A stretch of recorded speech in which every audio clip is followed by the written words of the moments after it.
譚輝智最近接拍一個保健品牌廣告，特別之處係與並唔係單打獨鬥，而係揾嚟兒生仔 Douglas 一齊上陣。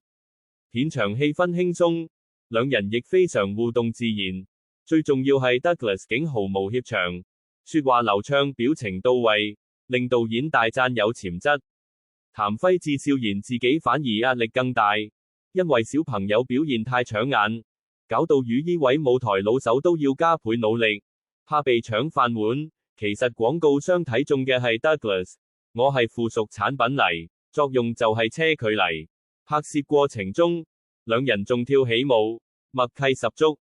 原來 Douglas 平日常常留意舅父的演出，對他的唱歌和舞蹈都讚不絕口，甚至笑說舅父唱得比媽咪好聽。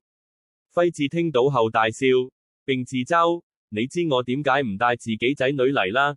因為我啲仔女會講真話。爸爸你好咋啊？點解仲會喺度？但 Douglas 就好好家教，真嘢唔會攞出嚟講。如果喜歡上述內容，請歡迎幫忙訂閱、點讚同埋分享我哋嘅頻道。我們會繼續提供多啲優質影片俾大家，多謝各位。